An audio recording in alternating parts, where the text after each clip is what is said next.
कल्पना कीजिए, अगर आप किसी ऐसी जगह पर पहुंच जाएं, जहां समय वही नहीं रहता जो आप जानते हैं, जहां घड़ी की हर टिक आपको सिर्फ आगे नहीं बढ़ाती, बल्कि धीरे धीरे आपकी पूरी दुनिया आपसे छीनती चली जाती है। सोचिए, अगर आप वहां सिर्फ 2 दिन बिताएं और जब वापस लौटें तो पता चले कि पृथ्वी पर कई साल गुजर चुके हैं। आज की कहानी 2 अंतरिक्ष यात्रियों की है जो गलती से ब्रह्मांड की एक ऐसी जगह पर उतर गए जहां समय खुद एक जाल बन चुका था। सन 2042 धरती से करीब 70 मिलियन किलोमीटर दूर एक अंतर्राष्ट्रीय स्पेस मिशन लॉन्च किया गया। इस मिशन का उद्देश्य था एक रहस्यमयी ग्रह की जांच करना, जिसे वैज्ञानिकों ने कुछ साल पहले ही खोजा था। उस ग्रह का नाम दिया गया था केपलर R7। दूरबीनों से देखने पर यह ग्रह बेहद असामान्य दिखाई देता था। कभी उसका रंग नीला लगता, कभी बैंगनी और कभी ऐसा लगता जैसे उसकी सतह पर हल्की सुनहरी चमक फैली हुई हो। वैज्ञानिकों को शक था कि वहां कोई अजीब भौतिक घटना हो रही है। इसी मिशन के लिए 2 एस्ट्रोनॉट चुने गए, एड्रियन और लीना। एड्रियन 38 साल का अनुभवी पायलट था, शांत स्वभाव का, लेकिन मुश्किल हालात में बेहद तेज फैसले लेने वाला। दूसरी तरफ लीना एक एस्ट्रोफिजिसिस्ट थी।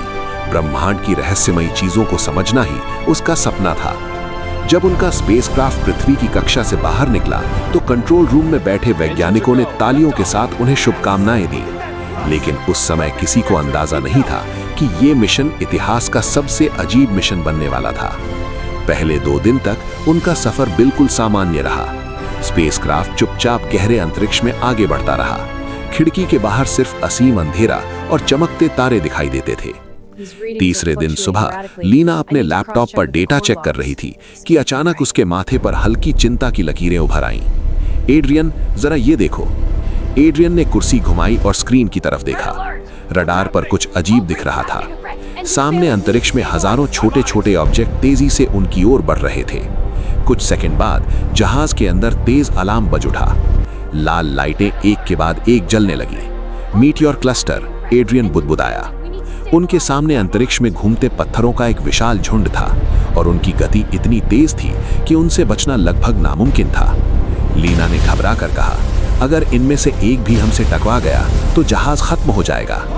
एड्रियन ने तुरंत कंट्रोल पकड़ लिया और जहाज को मोड़ने लगा, लेकिन जितना वो दिशा बदलता उतना ही लगता कि पत्थरों का वो झुंड उनका पीछा कर रहा है। स्पेसक्राफ्ट जोर जोर से हिलने लगा। एक तेज धमाका हुआ। जहाज का एक हिस्सा बाहर से टकरा गया था। स्क्रीन पर चेतावनियां चमकने लगी। Engine stability critical. एड्रियन के माथे पर पसीने की बूंदें चमकने लगी। उसने तेजी से आसपास के स्पेस मैप को देखा। सबसे नजदीक जो भी ठोस जगह थी वो वही रहस्यमयी ग्रह था, केपलर R7। एड्रियन ने गहरी सांस ली। हमें वहां उतरना होगा। लीना ने तुरंत उसकी तरफ देखा। तुम पागल हो, हमें उसके बारे में कुछ नहीं पता।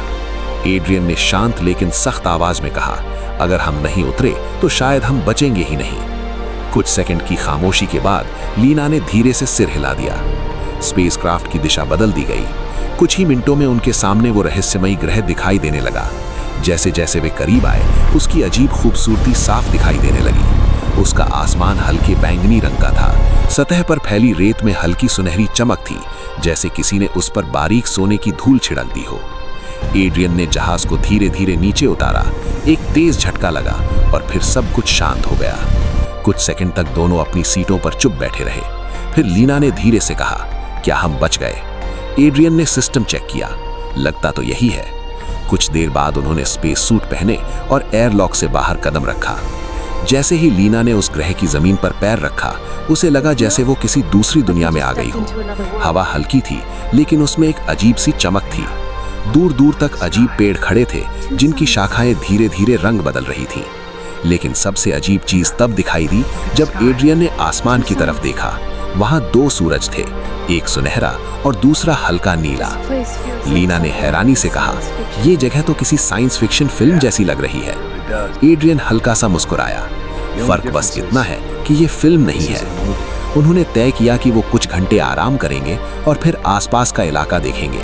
लेकिन उन्हें बिल्कुल अंदाजा नहीं था कि उस ग्रह पर बिताया गया हर मिनट उनकी जिंदगी को हमेशा के लिए बदलने वाला था। क्योंकि उस समय उस अजीब आसमान के नीचे कुछ ऐसा हो रहा था जो वे अभी समझ भी नहीं सकते थे। उस ग्रह पर समय पृथ्वी जैसा नहीं था और कुछ ही घंटों में एड्रियन और लीना को पता चलने वाला था कि वो सिर्फ एक अनजान ग्रह पर नहीं उतरे हैं, बल्कि समय के एक ऐसे जाल में फंस चुके हैं जहां से निकलना लगभग नामुमकिन था। एड्रियन और लीना धीरे धीरे अपने आसपास की अजीब दुनिया की वास्तविकता को समझने लगे थे। केपलर R7 का समय उनके लिए लगातार एक जाल बनता जा रहा था। जिस पल वे वहां कदम रखते, पृथ्वी पर दिन, महीने, कभी-कभी साल बदल जाते। हर छोटी घटना की कीमत उनके घर के लोगों के लिए बहुत बड़ी थी। जैसे ही वे अपनी सीटों से बाहर निकले, उनके सामने एक नया दृश्य था। रेत में हल्की सुनहरी चमक बिखरी थी और दूर दूर तक अजीब पेड़ खड़े थे। पेड़ों की पत्तियां हल्की रोशनी में चमक रही थीं। वो चमक इतनी असाधारण थी कि लीना ने हाथ फैलाकर हवा में तैरती धूल को पकड़ने की कोशिश की। एड्रियन, ये जगह सच में किसी सपने जैसी है, उसने धीरे से कहा। एड्रियन ने आसमान की तरफ देखा। वहां दो सूरज थे, एक सुनहरा जैसे सुबह की पहली किरण और दूसरा हल्का नीला जैसे किसी अज्ञात दुनिया का रहस्य अपनी चमक में छुपाए हो। ये सपने नहीं और यही खतरा भी है, एड्रियन ने गंभीर स्वर में कहा। वे दोनों तय कर चुके थे कि रात यहीं बिताएंगे, लेकिन जैसे ही अंधेरा गहरा हुआ, उन्हें अपने पेट में खालीपन महसूस होने लगा। वे कई बार खाना खा चुके थे, लेकिन जैसे जैसे समय बीतता, उनका खाना तेजी से घट रहा था। ये कैसे हो रहा है? लीना ने चौंकते हुए पूछा। एड्रियन ने अपनी घड़ी पर नजर डाली। उसके चेहरे पर भय और हैरानी का मिश्रण था। लीना, यहाँ सिर्फ 7 घंटे हुए हैं, लेकिन पृथ्वी पर लगभग 18 दिन गुजर चुके हैं, उसने धीमी आवाज में कहा। लीना ने चारों ओर देखा और फिर धीरे से कहा, तो इसका मतलब है हम हर मिनट यहाँ अपनी उम्र और समय गंवा रहे हैं। अगले दिन की सुबह जैसे ही सूरज की सुनहरी किरणें झिलमिलाईं, उन्होंने देखा कि रेत में पहले जो छोटा सा पौधा उगा था, वो अब उनके कद के बराबर बड़ा हो चुका था। देखो, ये पौधा कुछ ही घंटे में इतना बड़ा हो गया, लीना ने चौंक कर कहा। एड्रियन ने दूर तक फैले बैंगनी आसमान की तरफ देखा। उसके भीतर खिंचाव चल रहा था। एक तरफ वो रहस्यमयी ग्रह को एक्सप्लोर करना चाहता था, दूसरी तरफ डर कि शायद ये जगह उन्हें कभी वापस न जाने दे। हमें यहाँ से निकलना होगा, उसने कहा। लेकिन जैसे ही वे अपने स्पेसक्राफ्ट में गए, उन्होंने पाया कि जहाज चालू नहीं हो रहा। बैटरी पूरी तरह खत्म हो चुकी थी और इससे बड़ी समस्या ये थी कि वे पृथ्वी को कोई सिग्नल भी नहीं भेज सकते थे। वहां से कुछ ही कदम दूर उन्होंने देखा कि रेत में एक पुराना टूटा हुआ स्पेसक्राफ्ट पड़ा था। ये आधा जमीन में धंसा हुआ था और उस पर बैंगनी रंग की अजीब काई जमी हुई थी। एड्रियन ने झुककर इसके अंदर देखा। वहां एक पुरानी डायरी पड़ी थी। जैसे ही लीना ने पन्ना खोला, उसकी आंखों में भय और आश्चर्य का मिश्रण था। डायरी में लिखा था, अगर आप ये पढ़ रहे हैं तो समझ लीजिए कि आप भी फंस चुके हैं। समय का ये ग्रह आपके लिए एक जाल है। हर बीता घंटा आपको अपने जीवन से दूर कर देगा। दोनों ने एक दूसरे को देखा। तो मतलब हम भी वही डर महसूस करेंगे जो इस डायरी के लेखक ने महसूस किया, लीना ने धीरे से कहा। एड्रियन ने सिर हिलाया। लेकिन हम हार नहीं सकते। हमें इस ग्रह से बाहर निकलने का कोई रास्ता ढूंढना होगा, चाहे कितना भी समय बीते। अगले कई घंटे वे अपने स्पेसक्राफ्ट को ठीक करने में जुट गए। लीना ने अपने टूल किट से जंग लगे तार साफ किए। एड्रियन ने पुराने सोलर पैनल से बैटरी में बिजली खींचने की कोशिश की। पहले दिन वे भूख और ठंड के बीच संघर्ष कर रहे थे, लेकिन दोनों ने उम्मीद नहीं छोड़ी। वे पास के मीठे स्वाद वाले पेड़ के छिलके खाकर अपनी भूख मिटाते। दूसरे दिन बैटरी में हल्की सी स्पार्क दिखाई दी। एड्रियन ने उत्साहित होकर कहा, हमारे पास उम्मीद की पहली किरण है। लेकिन वो चमक बहुत देर तक नहीं टिक सकी। लीना ने उसे पकड़ते हुए कहा, हमारा काम अभी खत्म नहीं हुआ, हमें पूरा बैकअप बनाना होगा। तीसरे दिन उन्होंने सभी तार जोड़े और बैटरी की हरी लाइट जल उठी। जैसे ही जहाज में शक्ति आई, उन्होंने महसूस किया कि यह सिर्फ तकनीकी सफलता नहीं थी, बल्कि उनकी जीवित रहने की जीत भी थी। एड्रियन और लीना ने झुककर अपनी थकान मिटाई। उनके चेहरे पर न सिर्फ थकान, बल्कि जीत की खुशी भी साफ झलक रही थी। लेकिन जैसे ही वे बाहर झांकते, उन्होंने देखा कि उनका पहले देखा छोटा सा पौधा अब विशाल वृक्ष बन चुका था। उसका तना मोटा और मजबूत था। पत्तियां नीली हल्की चमक छोड़ रही थी, मानो उसमें अदृश्य ऊर्जा बह रही हो। लीना ने धीरे से कहा, यह जगह हर चीज को तेजी से बदल रही है। हर मिनट यहाँ 1 साल के बराबर है। एड्रियन ने गंभीर स्वर में कहा, और यही हमारे समय का सबसे बड़ा खतरा है, लेकिन हम इसे मात देंगे। वे धीरे धीरे जहाज में गए। अब जब बैटरी काम कर रही थी तो वे सिग्नल भेजने की कोशिश करने लगे, लेकिन ग्रह की अजीब ऊर्जा उनके सिग्नल को तोड़ रही थी। एड्रियन ने कंप्यूटर स्क्रीन पर चेतावनी देखी, communication disrupted by temporal anomaly. Signal काम नहीं कर रहा, लीना ने कहा। कोई बात नहीं, हमें अपने दम पर वापस जाना होगा।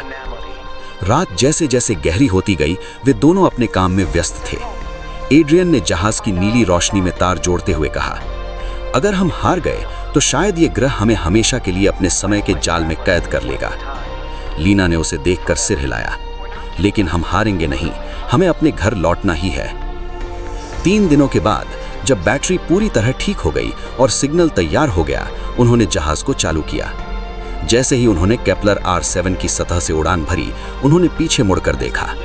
आसमान में 2 सूरज अभी भी चमक रहे थे और वो विशाल नीला वृक्ष उनके लिए हमेशा यादगार बन गया। एड्रियन ने धीरे से कहा, हमने सिर्फ एक ग्रह नहीं छोड़ा, हमने समय के जाल को मात दी। लीना ने मुस्कुराते हुए कहा, और अब हमें घर लौटना है, अपनी दुनिया में। लेकिन जैसे ही वे पृथ्वी की तरफ बढ़े, उन्हें पता था कि पृथ्वी पर उनके लिए कई महीने बीत चुके होंगे। हर बीता दिन, हर पल केपलर R7 ने उनके जीवन की कीमत ली थी। लेकिन उन्होंने हार नहीं मानी और यही उनकी सबसे बड़ी जीत थी।